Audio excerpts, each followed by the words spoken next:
pemirsa Hidup Sehat, berjumpa lagi dengan saya Dr. Tengku Anissa dan Dr. Ekles. Nah, Dr. Ekles, tadi kita udah lihat nih, tanaman-tanaman hias katanya itu bagus banget untuk udara di dalam rumah. Iya. Tetapi kalau malam itu sebaiknya dikeluarkan, pemirsa. Kenapa? Kenapa, Dr. Nisa? Karena mengeluarkan karbon dioksida yang tidak baik untuk udara dan kesehatan. Nah, berbicara tentang kesehatan, Dr. Nisa, kita akan membahas namanya kanker prostat.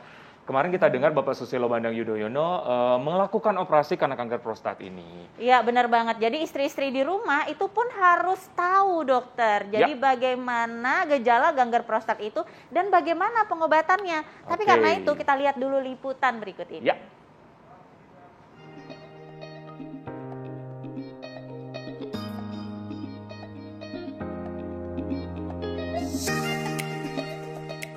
Belum lama ini Presiden ke-6 Republik Indonesia Susilo Bambang Yudhoyono didiagnosa menderita kanker prostat di usianya yang ke-72 tahun.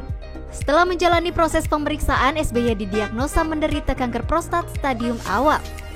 Dan setelah berkonsultasi dengan tim dokter untuk menangani kanker prostatnya, akhirnya pria yang kerap disapa SBY ini menjalani operasi kanker prostat di Mayo Clinic, Amerika Serikat.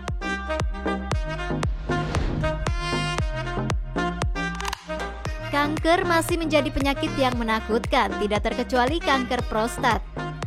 Menurut data WHO, kanker prostat merupakan salah satu jenis kanker yang paling sering dialami oleh pria. Biasanya pria berusia di atas 65 tahun. Di Indonesia, kanker prostat menempati urutan kedua sebagai jenis kanker yang paling banyak diderita pria. Pada tahap awal, kanker prostat tidak menimbulkan gejala. Namun, Anda harus waspada jika mulai merasakan gangguan buang air kecil atau buang air kecil menjadi kurang lancar. Bisa jadi kanker semakin membesar.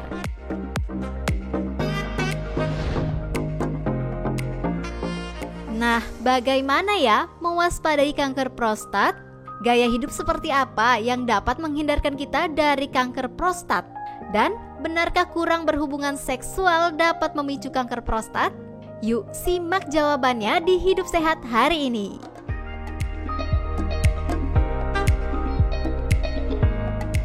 Ya, kanker prostat. Nah, untuk membahas hal itu kita sudah terhubung dengan expertnya Profesor Dr. Kaidir Arif Muhtar, spesialis urologi konsultan. Halo, selamat pagi. Selamat pagi, dokter. Dokter. Selamat pagi, Prof. Ya, halo. Halo, Prof. Oke, nah kita masih terkendala teknis ya pemirsa. Nah, jadi memang kanker prostat ini nih, dok, itu memang sesuatu yang sangat ditakuti oleh para kaum pria. Tapi memang perempuan harus tahu nih, dok, karena biasanya gejala awalnya itu tidak memiliki gejala yang signifikan. Tapi ada hal-hal yang harus diwaspadai. Setuju banget, Dokter Nisa. Setuju banget. Nah, kita sudah terhubung kembali nih. Selamat pagi, Profesor. Halo. Selamat pagi, Prof. Selamat pagi. Iya, baik. Prof, nah ini kan kita kemarin dengar Bapak Susilo Bambang Yudhoyono melakukan operasi dan menderita kanker prostat. Dan ini sebagai informasi kepada masyarakat bahwa bagaimana penderita kanker prostat ditandai ataupun stadium awal tidak memiliki gejala. Namun gejala akan nampak pada stadium kedua. Fakta atau mitos, Prof?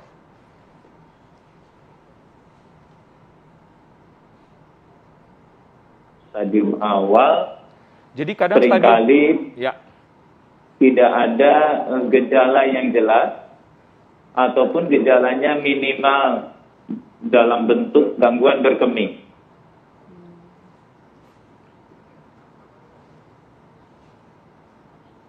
Oke. Halo? Ya. Baik. Jadi stadium awal yang tidak bergejala, biasanya stadium kedua menurut Profesor tadi biasanya timbul gangguan berkemih. Iya, Dokter benar. Nisa. Oke, berarti fakta ya? Ya, fakta. Itu fakta. Oke, baik. Oke, selanjutnya, dok, gejala kanker prostat salah satunya sering berkemih hingga ngompol, namun urin yang keluar sedikit. Ini fakta atau mitos? Ya, sebenarnya mitos ya. Karena gejalanya itu bukannya ngompol. Justru kalau prostatnya itu bertumbuh sehingga dia menutupi saluran kemihnya, maka yang terjadi adalah sulit berkemih, bukan mengompol. Jadi akan lebih sering gejala-gejala obstruksi yang membuat seseorang itu sulit untuk berkemih, harus pengadan, dan keluhan-keluhan lain mirip dengan gejala pembesaran prostat yang jinak. Oke, baik Prof. Nah, selain berkemih, apakah ada spesifik gejala khusus bahwa orang ini menderita kanker prostat? Sebenarnya banyak, tergantung dari stadiumnya. Kalau stadiumnya sudah lanjut misalnya, ataupun dia kankernya sudah menyebar misalnya ke kantong sperma yang berhubungan dengan prostatnya, makanya salah satunya adalah ejakulasinya bisa bercampur darah. Itu salah satu. Kemudian kalau penyebarannya sudah sampai ke tulang,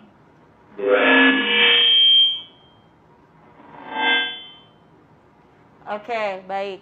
Berarti kita terkendala teknis ya, dokter. Sesaat lagi kita akan lanjutkan lagi pemirsa. Jangan kemana-mana, tetap di Hidup Sehat. Iya, pemirsa, kanker prostat ini memang suatu penyakit yang sangat ditakuti dan cukup mematikan. Tetapi jika dapat dideteksi dan ditangani secara awal seperti salah satu petinggi kita tadi Pak SBY bisa dideteksi dengan awal, maka bisa ditangani dan menjalani hidup sebagaimana mestinya. Iya, benar banget. Tingkat kesubuhannya sangat tinggi. Nah, kita masih terhubung dengan Profesor Dr. Haidir, spesialis urologi ya. Oke, Prof. Halo, Prof. Halo. Ya, oke. Prof, ada fakta atau mitos selanjutnya nih. Pria usia di atas 50 tahun beresiko menderita kanker prostat. Fakta atau mitos, Prof? Iya, fakta itu. Memang risiko untuk menderita kanker prostat akan meningkat sesuai dengan meningkatnya usia. Ini untuk semua ras ya, semua penduduk di dunia. Ya, jadi dan itu risiko itu terutama sangat meningkat kalau udah di atas 50, 60 dan 70 tahun, itu risikonya akan makin meningkat. Bahkan pada usia 80 tahun, 80% kemungkinan kelenjar prostatnya udah ada yang terjadi perubahan ke arah kanker. Tapi tipe kankernya ya tentu ada pembagian-pembagian di mana kankernya bisa bersifat tidak terlalu ganas, menengah keganasannya, ataupun yang sangat ganas sekali, dan itu sangat tergantung dengan genetik profilnya. Oke, Prof. Ini banyak juga masyarakat yang bertanya-tanya. Katanya jarang melakukan hubungan dengan pasangan memiliki resiko seseorang mengalami kanker prostat. Ini fakta atau mitos? Ya, ini antara fakta dan mitos. Tapi saya lebih cenderung mengatakan bahwa ini mitos. Karena berdasarkan penelitian, itu memang ada hubungan antara seringnya seseorang melakukan ejakulasi ataupun melakukan aktivitas seksual dengan menurunnya atau risiko yang lebih rendah untuk terjangkit kanker prostat. Tapi ingat bahwa frekuensi yang dikatakan bisa menurunkan itu kalau lebih dari 20 kali per bulan melakukan hubungan seksual ataupun melakukan ejakulasi. Jadi suatu jumlah yang saya rasa juga tidak banyak orang yang bisa melakukan atau punya kemampuan untuk melakukan itu. Nah, di penelitian lain, itu satu penelitian. Penelitian lain yang retrospektif, yang besar, epidemiologis, itu dikatakan bahwa nggak ada hubungannya antara frekuensi hubungan seksual dengan kejadian kanker prostat. Jadi, ada fakta yang mengatakan iya, tapi fakta itu dengan batas jumlah hubungan seksual yang menurut saya terlalu tinggi, sehingga juga. Oke, baik Prof. Nah, kira-kira pengobatan seperti apa yang dilakukan seseorang jika didiagnosa mengalami kanker prostat? Kalau mengalami kanker prostat stadium yang masih terlokalisir, stadium 1 dan 2, itu kita masih bisa melakukan operasi pengangkatan prostat secara radikal atau dilakukan terapi radiasi secara radikal. Jadi ada dua pilihan tersebut yang bisa dilakukan untuk mengeradikasi sel kanker prostat dari tubuhnya. Itu dua yang bisa dilakukan pada yang terlokalisir. Kalau yang sudah keluar dari prostat, maka ada beberapa teknik, tapi utamanya adalah pengobatan biasanya sudah harus diberikan pengobatan hormonal. Jadi diblok, pengobatan ini adalah dengan memblok produksi testosteron dari testis yang merupakan makanan buat sel-sel kanker prostat, sehingga sel kanker prostatnya akan terjadi kelaparan atau starvasi sehingga mati. Jadi dan kemudian lain yang bisa dilakukan pada kanker prostat stadium lanjut. Demikian. Oke, baik, Prof. Kira-kira bagaimana agar orang terhindar dari kanker prostat? Apa sarannya nih, Prof? Ya, penyebab kanker prostat ini memang banyak ya. Salah satunya adalah kemungkinan diet ya. Diet ada dihubungkan antara diet, karena di negara-negara yang diet tinggi daging, tinggi protein, seperti makan daging yang cukup banyak per kapitanya, itu jumlah kanker prostatnya cukup tinggi angkanya per kapita.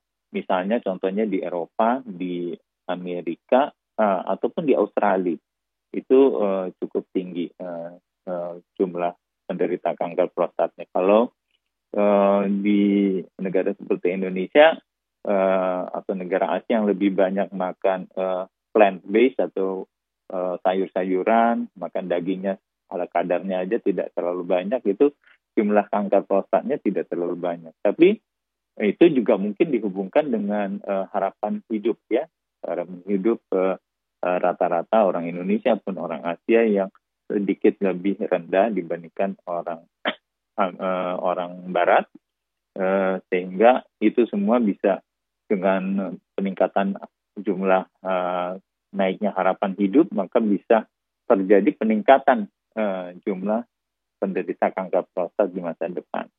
Kemudian yang berikutnya adalah herediter. Kalau herediter memang kita nggak bisa mencegah gitu ya.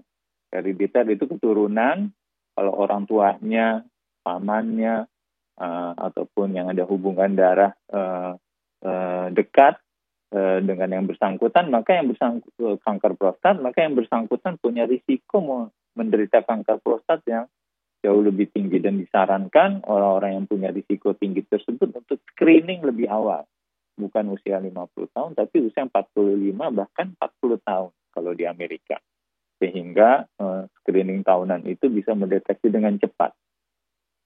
Tadi sudah dikatakan bahwa dengan pengobatan pada stadium dini, stadium awal, maka diharapkan kesintasan hidupnya, harapan hidup dari pasien atau penderita kanker prostat tersebut akan jauh lebih panjang dibandingkan orang-orang yang baru terdiagnosis setelah stadium 4 ataupun stadium 3.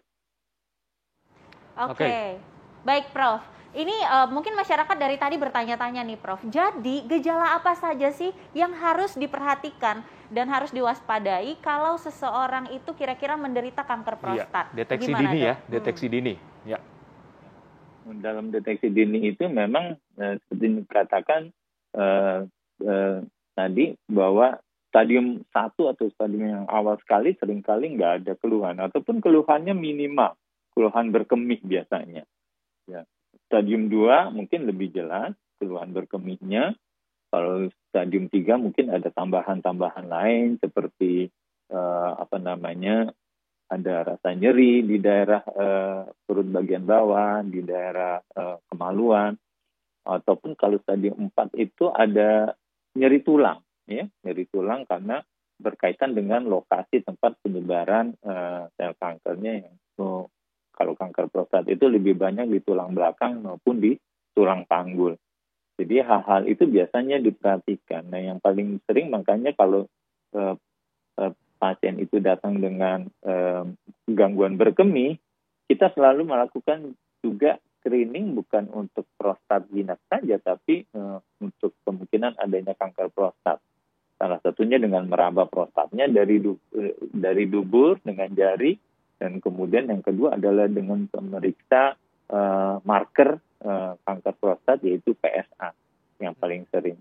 Dengan itu kita bisa lebih cepat mengetahui apakah ada kemungkinan penderita gangguan berkemih ini mempunyai penyebabnya adalah kanker prostat.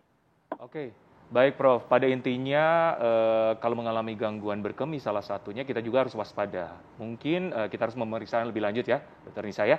Oke, Prof. Terima kasih. Terima kasih. Sehat selalu, Prof. Informasinya sangat luar biasa. Dr. Nisa, kita akan membahas mengenai selanjutnya mengapa usia 40 tahun ke atas seorang mudah gemuk dan sulit menurunkan berat badan. Benar banget. Nah, mau tahu? Dr. Nisa, saksikan setelah yang satu ini.